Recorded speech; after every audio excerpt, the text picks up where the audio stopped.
Halo sahabat YouTube dimanapun Anda berada, selamat datang di channel kami dan selamat mendengarkan.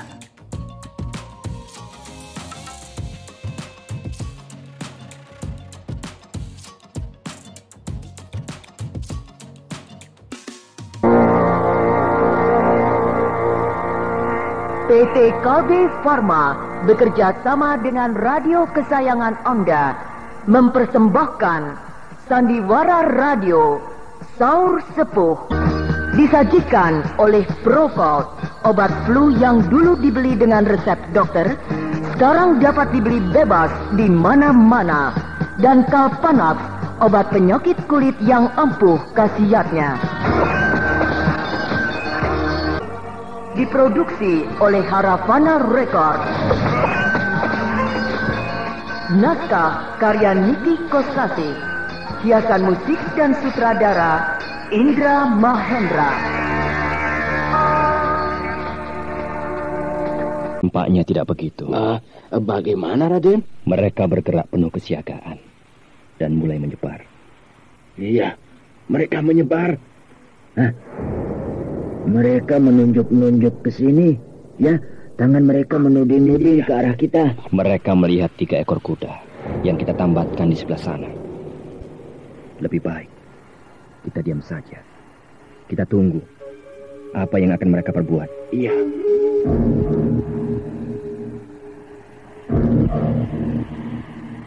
Wah, mereka mengelilingi kita, Raden. Iya.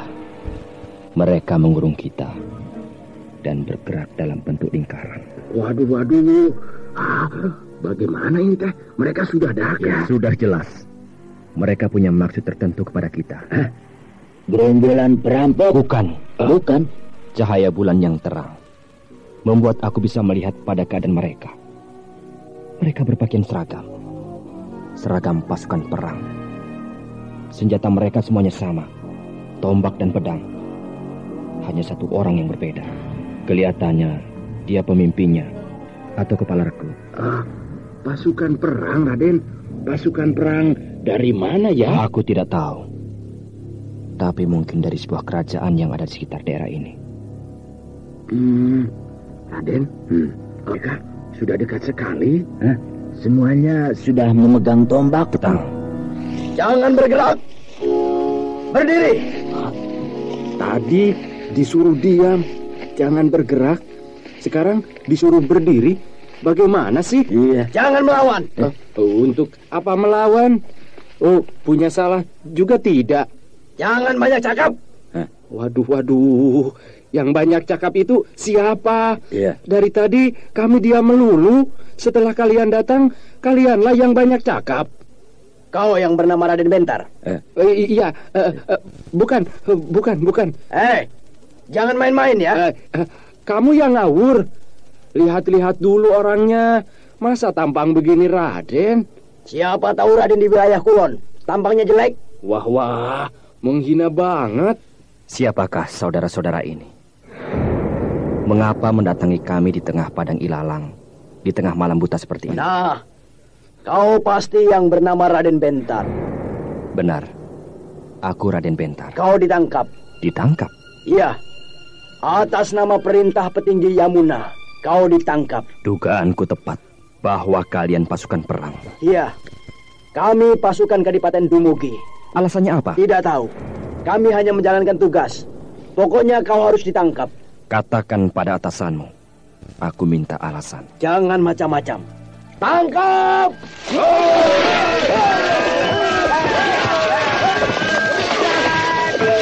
Jangan lari! Kejar!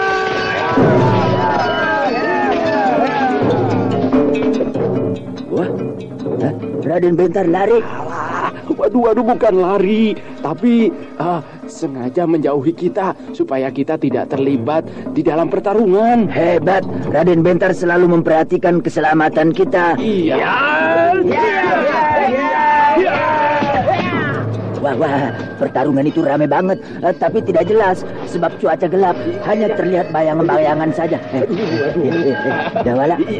Yang tidak naik kuda itulah Raden Bentar. Barat. Dia menyurup-nyurup, menyelinap-nyelinap di pohon alang-alang. Sukar bagi kita untuk bisa meringkusnya. Turun! Semuanya turun dari kuda. Ayo cepat turun.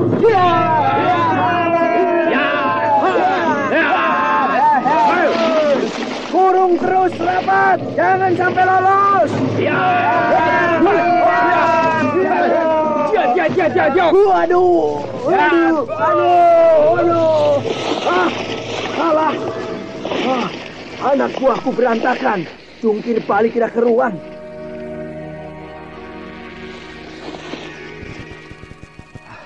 Nah, kau lihat. Anak buahmu yang jumlahnya 10 orang itu sudah tidak berdaya.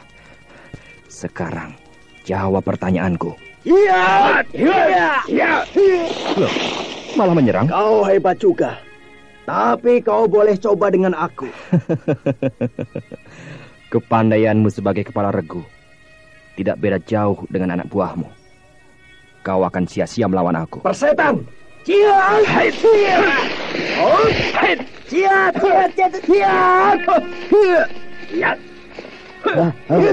Sekarang 1 lawan 1. Dari tadi dia cuma berdiri saja sambil berteriak-teriak memberi perintah. Sekarang terpaksa turun. Wah. Anak buahnya itu sudah pada koit semuanya. Terpaksa dia juga turun bertarung melawan Raden Bentar. Waduh, bagaimana ini teh? Wah. Orang itu cepat sekali. Pedangnya berkilat-kilat kena cahaya bulan. Lihat. Raden Bentar juga hebat ya. Lihat, Raden Bentar tetap tenang kalau musuhnya rebutan gugup ya. Iya.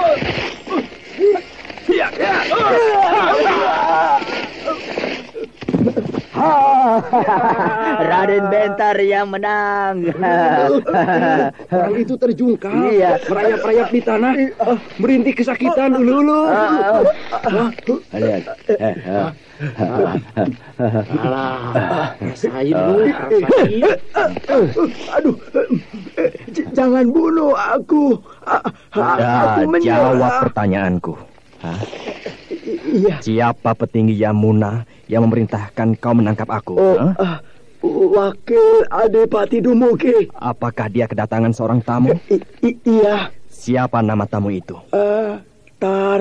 Taruman. Apakah dia masih berada di Kadipaten Dumugi? Masih. Baik. Sekarang kau boleh pulang ke Kadipaten Dumugi dengan anak buahmu. Iya.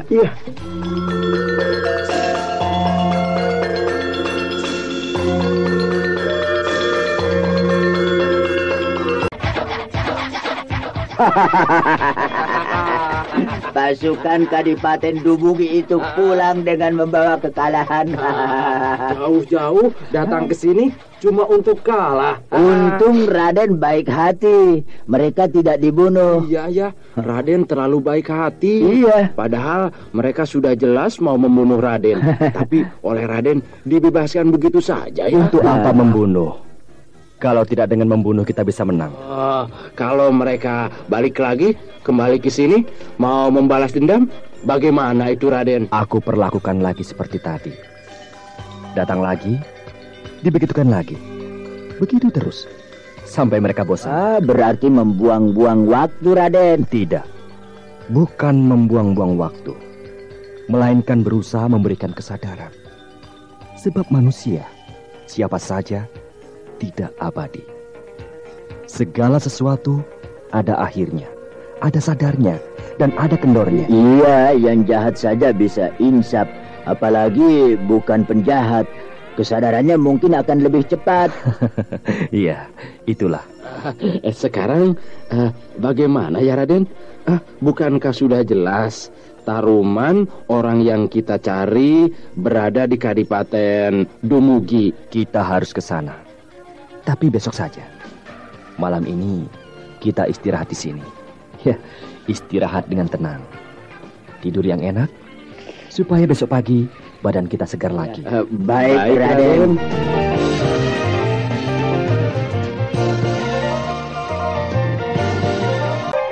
Betul, Gusti Petinggi Yamuna. Pasukan saya berantakan. Hebat sekali orang itu. seorang diri bisa berhasil mengalahkan satu regu pasukan pilihan. Saya juga heran, Gusti. Padahal ilmu silatnya biasa-biasa saja, Gusti. Biasa-biasa saja? Iya, benar, Gusti. Ilmu silatnya tidak istimewa. Sederhana sekali. Oh ya? Senjatanya apa? Maksudku, dia mempergunakan senjata apa? Pisau, Gusti. Pisau? Pisau kecil 2 buah. Satu dipegang tangan kiri, satunya lagi dipegang tangan kanan, Gusti.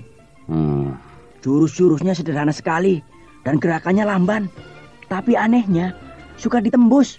Sepintas lalu, sangat mudah untuk merobohkannya. Tapi kenyataannya, sulit sekali, Gusti. Bahkan sebaliknya, saya dan anak buah yang berantakan. Aku dengar dia tidak sendirian. Benar, Gusti. Ada 2 orang temannya yang lain. Tapi kelihatannya yang 2 orang itu tidak bisa apa-apa, Gusti. Ikut bertarung? Tidak, Gusti. Mereka hanya menonton. Kelihatannya bagaimana? Apakah mereka nampak sebagai tokoh rimba persilatan yang memiliki ilmu tinggi? Tidak, Gusti. Malah kelihatannya sebagai orang tolol. Orang tolol? Benar, Gusti. Ya. Meskipun begitu, kita tidak boleh gegabah. Sebab banyak tokoh-tokoh rimba persilatan yang punya tampang tolol, tapi sebenarnya sangat dikjaya. Daulat, Gusti. Lalu dengan Raden Bentar sendiri bagaimana? Maksudku wajahnya, potongan tubuhnya, pakaiannya, dan sebagainya. Tampan sekali, Gusti. Tampan? Sudah tentu, sebab seorang Raden tentulah keturunan bangsawan. Menurut Taruman, Raden Bentar bukan keturunan bangsawan, melainkan seorang jawara yang karena berjasa kepada kerajaan, lalu diangkat derajatnya sejajar dengan bangsawan dan berhak memakai gelar Raden. Nampaknya sebagai bangsawan tulen, Gusti. Oh ya? Bangsawan tulen? Gerak-geriknya tenang dan lembut. Tutur katanya halus dan sopan. Pakaiannya meskipun sederhana, tapi bersih dan rapi. Sedikit pun tidak menampakkan bahwa dia seorang jawara. Apalagi tokoh dari golongan hitam. Iya. Bahkan terlihat sebagai seorang pangeran, putra raja. Putra raja? Iya. Barangkali kau terlalu melebih-lebihkan. Hamba berkata sesungguhnya, Gusti Petinggi. Bahkan hamba sendiri terkejut. Hamba sudah membayangkan akan berhadapan dengan seorang tokoh dikjaya yang seram dan angker, serta kejam. Ternyata lain sama sekali, Gusti. Ya, aku juga heran. Kenapa dia tidak membunuh kamu dan anak buahmu? Itulah, Gusti. Hamba dan juga anak buah hamba tidak ada yang luka. Tergores pisau sedikit pun tidak. Dia hanya berusaha melepaskan senjata kami, kemudian memukul kami sedemikian rupa supaya kami roboh, tapi tidak terluka, Gusti. Jelas sekali bahwa dia tidak mau melukai kami. Ya. Baiklah, Ulu Balang. Kau boleh pergi. Anak buahmu diistirahatkan sampai ada perintah lagi dari aku. Daulat, Gusti Petinggi. Sudah pagi. Tadi malam kita kurang tidur. Iya. Sebab ada gangguan dari pasukan Kadipaten Dumugi ya. Mereka pasti mengadu kepada pimpinannya. Benar. Pasukan Kadipaten Dumugi yang tadi malam aku kalahkan pasti sudah memberi laporan kepada atasannya, yaitu Petinggi Yamuna. Kalau begitu, sudah pasti mereka akan mengirim pasukan yang lebih kuat untuk menyerang kita. Itu sih sudah tentu. Biasa kan, kalau kalah pasti memanggil teman-temannya. Kemudian rame-rame mengeroyok kita. Aku tadi berkata pasti, ya kan? Iya. Ngotot. Kau juga ngotot lah. Sudah. Jangan berdebat. Sekarang mari kita berangkat ke Kadipaten Dumugi. Wah, kita mau masuk ke mulut singa. Kau takut, Saliwan? Kalau takut, tidak usah ikut. Alah, kau juga takut lah. Iya. Takut. Kalau Raden kok tidak pernah kelihatan takut ya? Kalau tidak pernah takut, berarti aku tidak normal. Tidak normal? Iya. Perasaan takut pasti ada pada setiap manusia, termasuk aku. Tapi ada yang bisa mengatasinya, dan ada yang tidak. Jadi kalau Raden mau bertarung dengan musuh, suka merasa takut? Bukan hanya takut, tapi juga berdebar-debar. Tapi aku berusaha menekan perasaan itu sebisa-bisanya, supaya dapat melakukan pertarungan dengan baik. Saya kira orang-orang rimba persilatan, apalagi pendekar, sudah tidak punya rasa takut. Siapa saja dilawan. Meskipun musuh jumlahnya banyak, terus saja dilawan. Rasa takut akan tetap ada. Akan tetapi biasanya, dapat dikalahkan oleh keberanian. Ya, orang-orang rimba persilatan semuanya pemberani. Orang-orang rimba persilatan, terutama para pendekar, harus berlatih memupuk keberanian di dalam dirinya. Keberanian harus bisa mengalahkan ketakutan. Itu yang paling penting, yang harus ditanamkan di dalam diri para pendekar. Iya. Keberanian itu terutama harus dimunculkan di saat dia sedang menjalankan tugas utamanya yang paling mulia, yaitu menegakkan keadilan dan kebenaran. Iya, benar. Ya, benar. Kalau tidak punya keberanian, apa saja tidak akan pernah jadi. Tidak pernah berhasil lah. Tapi para penjahat juga berani-berani. Mereka berani membunuh, merampok, memperkosa. Ya, pokoknya berani sekali di dalam melakukan kejahatan. Seperti yang tadi aku katakan, keberanian dan ketakutan akan tetap ada pada diri manusia, baik yang jahat maupun yang baik.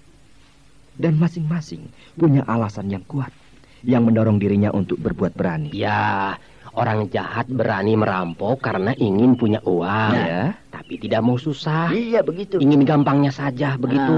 Itu salah satu penyebab. Baik dia seorang perampok, pemerkosa, penjudi, pemeras, dan sebagainya. Pasti ada sebabnya. Mengapa dia jadi begitu? Mungkin malas bekerja, sakit hati, atau memang wataknya rakus dan serakah. Iya. Begitu pula dengan para pendekar. Mengapa dia berani mempertaruhkan jiwa dan raga untuk membela keadilan dan kebenaran? Tentu ada sebabnya.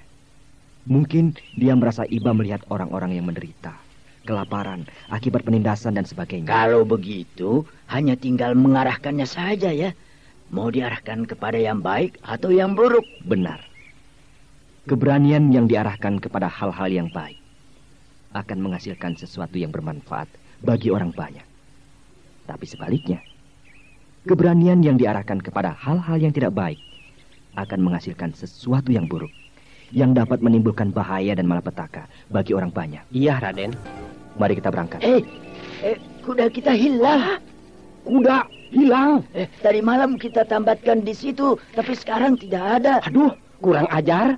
Pasti dicuri oleh pasukan Kadipaten Dumugi yang tadi malam menyerang kita. Masa iya pasukan perang mencuri kuda? Tidak mungkin. Mereka punya kuda yang bagus-bagus dan banyak. Iya, buktinya kuda-kuda kita hilang. Iya, kuda-kuda kita ketakutan. Bagaimana, Raden? Ketakutan? Iya. Kuda-kuda kita ketakutan melihat pertarungan, lalu kabur berlarian, entah kemana lari. Wah, mencari kuda di padang ilalang di tengah alam yang luas seperti ini sulit banget. Iya, tidak usah dicari. Kita jalan kaki saja. Iyalah, syukur-syukur di tengah jalan ketemu.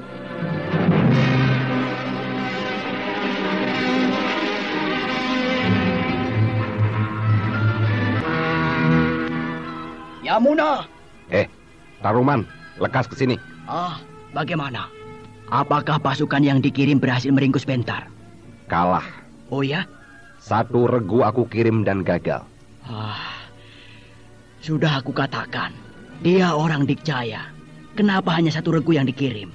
Pasukan yang aku kirim adalah pasukan pilihan. Meskipun pasukan pilihan, kalau yang masih namanya pasukan, tidak akan bisa meringkus dia. Melainkan kau harus mengirim jawara atau orang-orang yang Dikjaya dari kaum persilatan. Aku hanya ingin melakukan uji coba sambil mengukur sampai di mana kehebatan Raden Bentar itu. Tapi kau yang rugi. 1 regu pasukan pilihan binasa. Tidak binasa. Kau katakan kalah, tapi tidak binasa. Bagaimana itu? Pasukan pilihan yang aku kirim, semuanya kembali. Masih utuh. Seorang pun tidak ada yang tewas. Bahkan luka sedikit pun tidak. Aku tidak mengerti. Raden Bentar bukan seorang tokoh Dikjaya yang kejam. Dia cukup sekedar merobohkan, tanpa melukai, apalagi membunuh. Mungkin dia sungkan, atau merasa takut menanggung akibatnya. Harus bermusuhan dengan Kadipaten Dumugi. Ya, mungkin begitu. Tapi aku lebih condong kepada wataknya yang memang tidak kejam. Kau jangan gegabah, Yamuna. Dia tokoh golongan hitam yang ganas. Kali ini mungkin dia mau mengambil hati. Tapi lain waktu, dia tidak akan memberi ampun sedikit jua. Aku kurang percaya kalau dia tokoh golongan hitam. Tidak percaya? Maksudku, aku ragu-ragu. Ragu-ragu? Maksudmu? Ya, mendengar laporan Hulu Balang Tarayan yang memimpin satu regu pasukan pilihan yang aku kirim untuk meringkus Raden Bentar. Nampaknya bertolak belakang dengan apa yang kau laporkan. Bertolak belakang? Menurut Hulu Balang Tarayan, Raden Bentar orangnya halus, ramah, dan sopan santun. Gerak-geriknya lembut seperti perempuan. Gerakannya di dalam melakukan pertarungan sangat lamban. Jurus-jurusnya sangat sederhana. Sama sekali tidak menunjukkan sebagai seorang tokoh golongan hitam yang menakutkan. Kau jangan mudah terkecoh, Yamuna.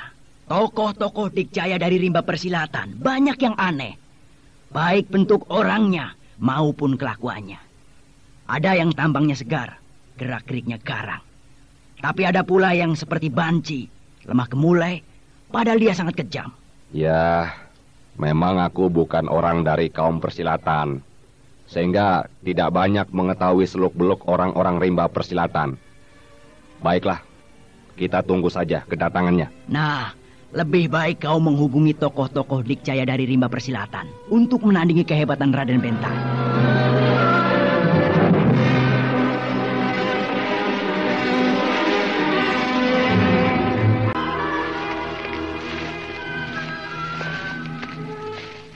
Ada candi kecil. Itu bukan candi, tugu. Buku? Masa buku begitu? Buku kan kecil, susunan daun lontar. Kalau itu tembok besar. Bukan buku. Tugu tapal batas.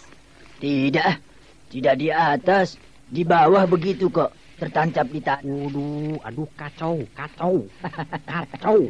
Mata kamu sudah rabun, Dawala. Masa candi kecil begitu dikatakan pohon tembakau? Aduh, kacau. Wah, bener-bener parah. Kau yang salah, malah kau yang tertawa. Aduh, kacau. Raden, Ya, itu tugu tapal batas apa ya? ini adalah Tugu Tapal Batas Kadipaten Dumugi. Wah, kalau begitu kita sudah sampai, Raden. Benar. Untuk itu kalian harus mencari sebuah rumah sebagai tempat bersembunyi untuk sementara. Bersembunyi? Ya. Kita memasuki tempat berbahaya. Dan aku tidak ingin kalian berdua celaka. Untuk itu, kalian harus bersembunyi. Biar aku saja sendirian yang masuk ke dalam kadipaten. Di mana rumahnya? Kau lihat gubuk yang berada di tengah kebun singkong itu? Saya melihatnya, Raden. Gubuk itu pasti milik seorang petani. Nah, berikan uang ini kepada pemilik gubuk itu. Wah, 3 ringgit. Petani akan girang banget menerima uang sebanyak ini. Tidak apa, berikan saja. Hitung-hitung kita membantu dia meringankan bebannya sebagai petani kecil. Baik, Raden. Jangan pergi kemana-mana sebelum aku datang. Baik, Raden. Sariwang, Ayo ikut. Takut? Iya, aku juga takut. masa bodoh. Mau ikut atau tidak, terserah. Dawala, kau tidak boleh begitu. Kau harus tetap bersama dengan Saliwa. Habis, dia selalu membuat saya jengkel, Raden. Telinganya angin-anginan. Sebentar betul, sebentar salah. Tidak apa. Baik atau buruk, dia tetap sahabat kita. Yang harus kita bela. Baik, Raden. Kalau pendengaran telinganya sedang tidak beres, kau jangan mempergunakan kata-kata. Tapi, pergunakan bahasa isyarat. Isyarat? Iya. Pergunakan kedua tanganmu dan raut wajahmu. Digerak-gerakkan untuk menunjukkan apa yang kau maksud. Oh, begitu. Baiklah. Saliwang. Lah, kenapa kau, Dawala? Kenapa kau mendadak jadi bisu? Raden, kenapa Dawala? Kasihan, saking takut jadi begitu gagu. Capek juga jadi pura-pura bisu. Sudahlah, tarik saja tangan Saliwang dan dibawa menuju ke gubuk itu. Baik, Raden.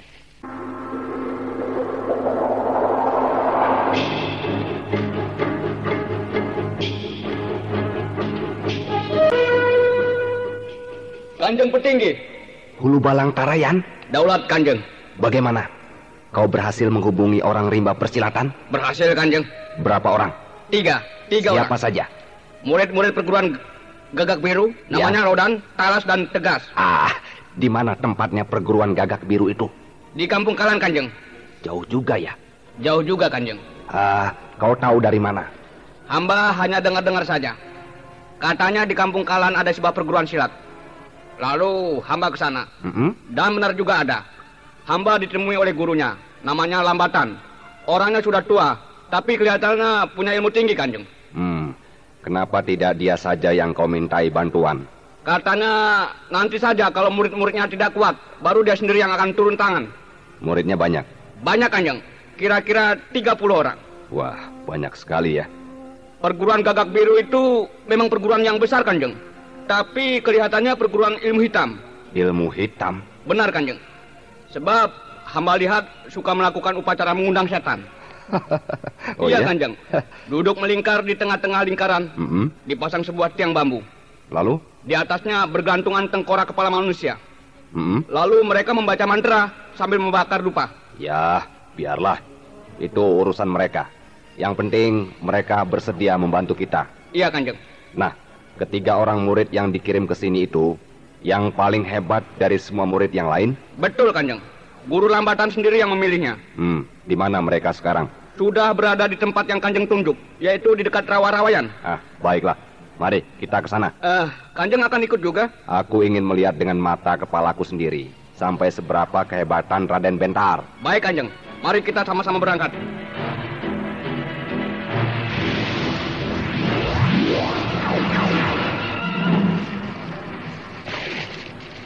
Mana musuhnya? Kenapa belum datang, ha? Iya, sudah lama sekali kita menunggu di sini. Kalau bukan guru yang menyuruh, aku malas menunggu seperti ini. Iya, kita lebih suka ditantang atau menantang dan langsung bertemu dengan musuh. Tapi katanya kita dibayar mahal. Iya, aku lihat sendiri.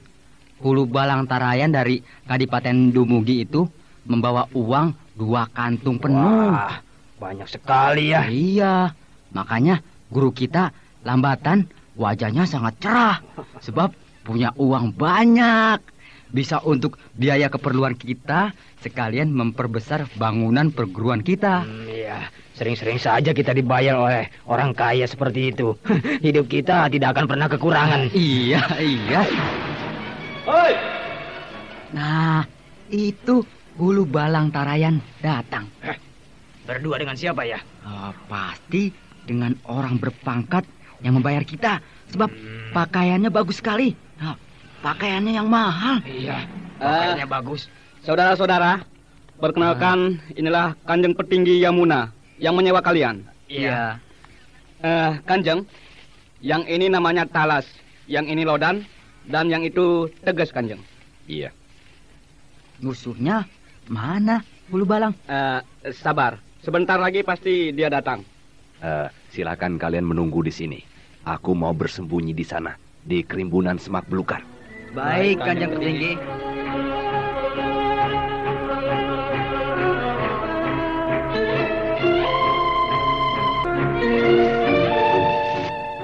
Hulu Balang. Iya, Kanjeng. Ketiga orang murid perguruan Gagak Biru itu masih muda-muda. Murid-murid perguruan itu memang semuanya masih muda, Kanjeng. Tapi kotor sekali, kumal dan dekil. Badannya bau, kulitnya bersisik seperti tidak pernah mandi. Memang begitu, Kanjeng. Katanya ilmunya jarang mandi. Kalau mandi 40 hari sekali, Kanjeng. Apa betah tidak pernah mandi begitu? Entahlah, Kanjeng. Barangkali memang harus begitu, supaya bisa cepat jadi orang yang dikjaya.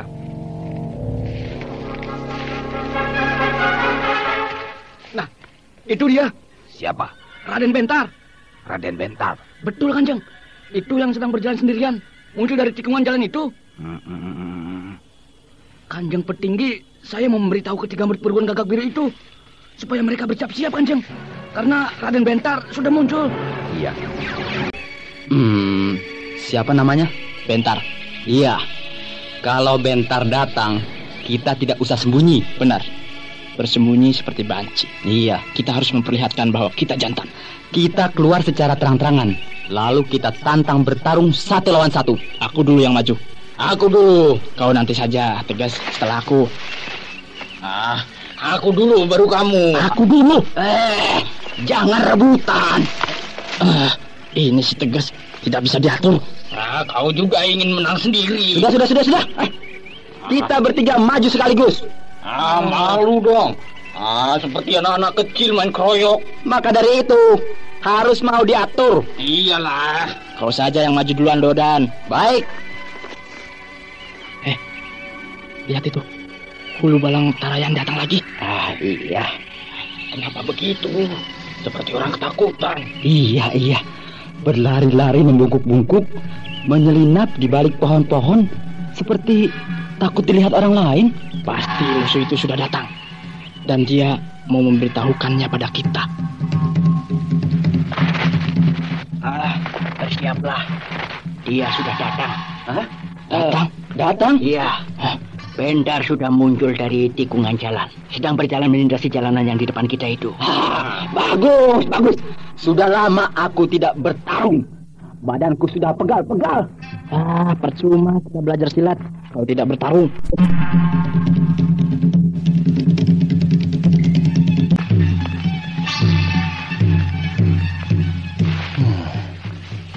Wilayah Kadipaten Dumugi ini cukup luas. Terbukti setelah cukup lama aku melewati Tugu Tapal Batas. Daerahnya masih lengang. Rumah-rumah penduduk masih jarang. Hanya ada 1-2. Dan letaknya sangat berjauhan.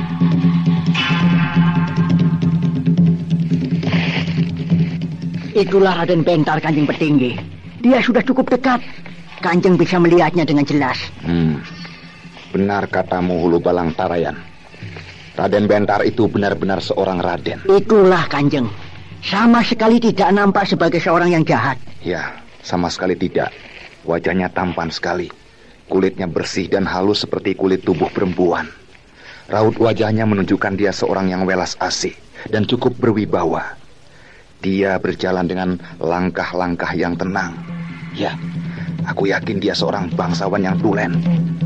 Nah, 3 orang murid perguruan Gagak Biru turun ke jalan menghadang Raden Bentar. Sebenarnya aku harus mencegah mereka, sebab aku ingin berbicara dengan Raden Bentar. Apakah Kanjeng Petinggi tidak ingin terlebih dulu melihat bagaimana caranya dia bertarung? Ya, sebaiknya memang begitu.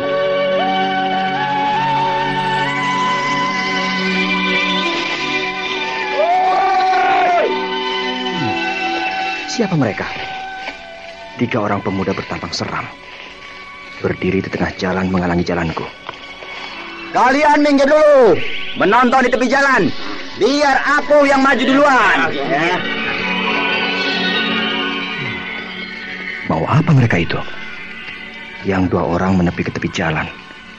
Yang seorang lagi maju mendekati aku. Hai, lihat. Loh, ada apa ini?